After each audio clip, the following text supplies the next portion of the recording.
If you're looking for an OLED gaming monitor, you've got a lot of options these days.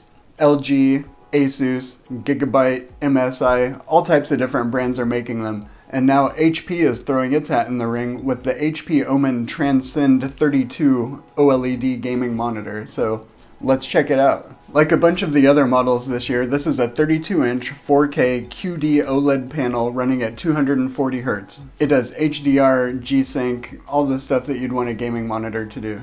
It's got an interesting black and white stormtrooper kind of look to it. It does have a thin white bezel around the outside of the screen, so some people might like that because it makes the bezel look smaller, whereas other people might not like it because it could make the bezel stick out more, like if you have it up against a dark wall. It does have some branding on the chin of the monitor. There's a white OMEN logo, and then over on the left side there's a kind of faded gray HyperX logo, and then there's also a G-Sync thing, but that's just a sticker you could take off. The stand has height adjustment and it lets you tilt it, and you can turn the screen 90 degrees, but it doesn't let you pivot the screen left and right, which on an expensive monitor you kind of wish it would do that, but at least the stand is pretty light and it's really easy to just like turn the monitor, but still, you'd kind of wish it had have full adjustments.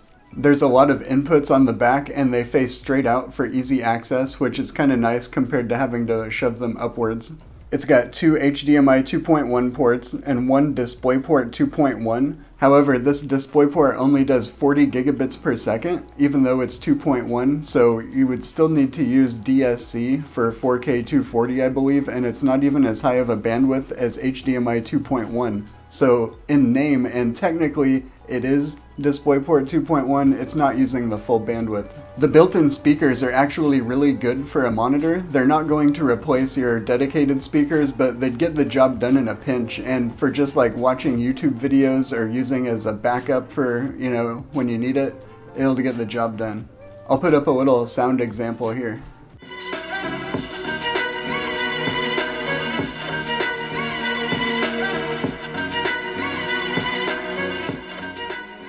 It also has a KVM switch, but honestly, I have not messed with it, and I've read a lot of reports online of people saying that it's pretty bugged, as in like when you triple click the mouse, it switches the inputs on you. So until they update the firmware or iron that out, I wouldn't really base my purchasing decision based on the KVM in this thing.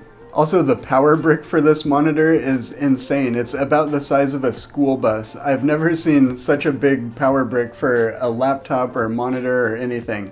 I think that the brick weighs about as much as the body of the monitor itself. It's crazy. The monitor controls are on the back right side of the screen. It's got a little directional control nub as well as a power button and a KVM switch button. The placement is kind of awkward if you have speakers next to your monitor like I do, so, you know, because it's on the right side, you either have to reach up and around the speaker or way down, up and under the monitor, so that's kind of awkward depending on how your desk is set up. It has a pretty interesting and deep OSD menu with all types of different color profiles that are split between professional and gaming. Most of the time I'm running it in the P3 mode, but sometimes for a game when I want it to pop a little bit extra, I'll switch it over to the gaming option for native for the OLED.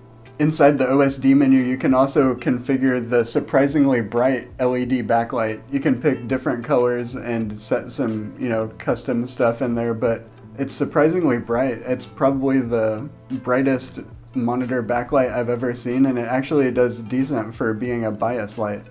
For as many features as the OSD does have though, it's missing some pretty basic stuff that I would really like to see. For instance, there's no color temperature control. There's no way to check the total usage time of the monitor. And in HDR mode, almost all the adjustments are locked out and you can't even change the brightness. It seems like a nice menu system that has potential, but its current implementation is half-baked, and you really can't bank on them updating it in the future or adding any of those features in. It is what it is right now. Speaking of firmware, make sure to install the latest monitor firmware from the HP website.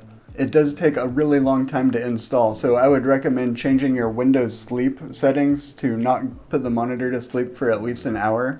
Mine took about 45 minutes to go through the total update process. It'll run through a list of different updates for the monitor, but the most important one I saw was the scaler.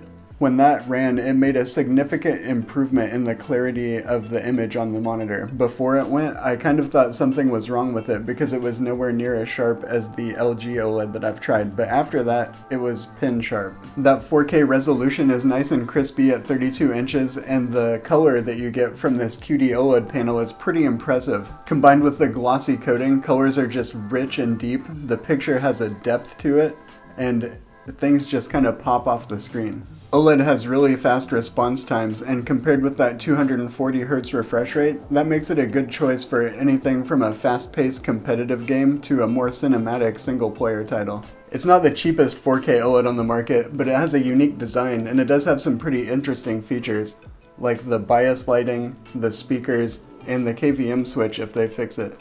The picture quality is great, and it delivers impressive contrasting colors. The OMEN 32 is nice, but it's not perfect, and there are a few things that I don't like about it. These would include the kind of half-baked OSD menu with the missing options, the giant power brick, and the text fringing. This was more of an impressions video or something than a full technical review, but I hope it was still helpful or entertaining. I was looking around and there's really not a lot of coverage of this monitor out there yet.